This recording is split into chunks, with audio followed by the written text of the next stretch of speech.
आज चाहिँ दसैँको दिन हो 2082 असोजको 16 गते।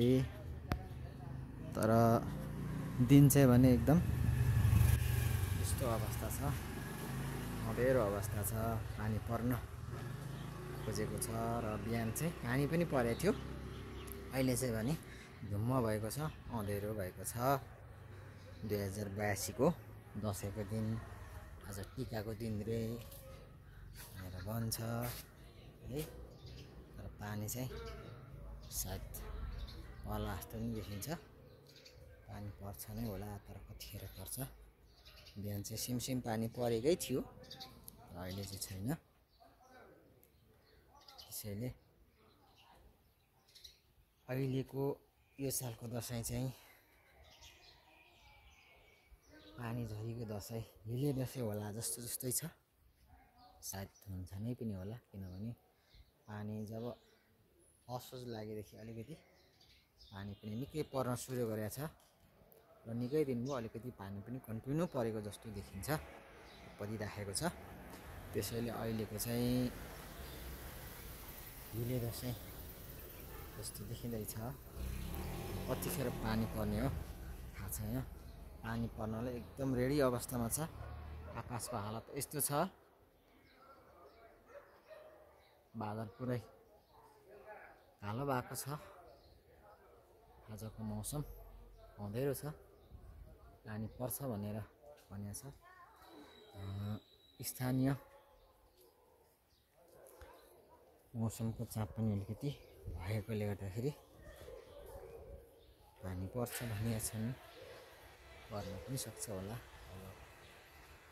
पानी पर्नलाई एकदम तयार भएको देखिन्छ आकाशको अवस्था हेर्दाखेरि। भने बिहानैदेखि लागेको छैन, पानी पर्ने लक्षण मात्रै देखाएको छ। यसपालिको 2082 को असोज महिनाको दसैँको दिन हो आज। टिका पनि सायद सुरु भइसक्यो नै होला, किनभने 11:30 लगभग भइसकेको छ। समय निकै अगाडि बढिसकेको छ। त्यसले गर्दा टिकाको सुरुवात पनि सायद भयो होला जस्तो मलाई लाग्छ। ठ्याक्कै मैले यति बजी नै भनेर समय त याद भएन, त्यही पनि सुरुवात भयो होला भन्ने मलाई जहाँसम्म लाग्छ। किनभने मान्छेले टिका लाएर लगभग भइसकेको जस्तो देखिन्छ।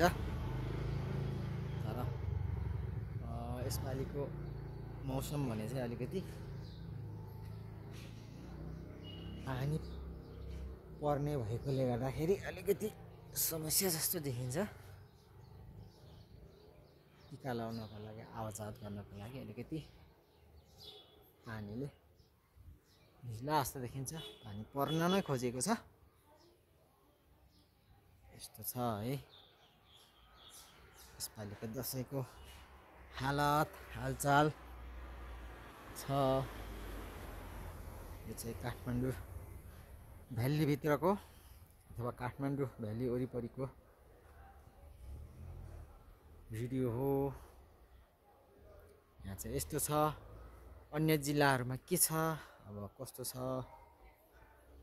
अन्य साथीहरूले पनि भिडियो बनाएर अपलोड गर्दै गर्नु होला सामाजिक सञ्जाल युट्युबमा।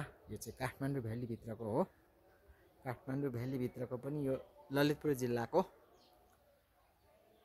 नखीपुर, तल्छीखेल, साद्धबाटो वरिपरिको दृश्य हो। ललितपुर जिल्ला हो र लगभग काठमाडौँ, भक्तपुर, ललितपुर लगायत आसपासको जिल्लाहरूमा अहिले समय सबै नै यस्तै छ। लगभग जताततै धुम्मिएको छ। तर काठमाडौँ भ्याली जिल्लाको बाहिर चाहिँ के छ समय त्यति थाहा त भएन, तर बिस्तारै आउला।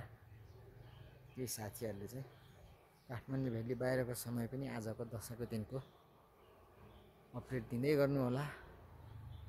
तर यहाँ काठमाडौँ भ्यालीको चाहिँ समय चाहिँ एकदम अँधेरो छ, ढुम्म छ।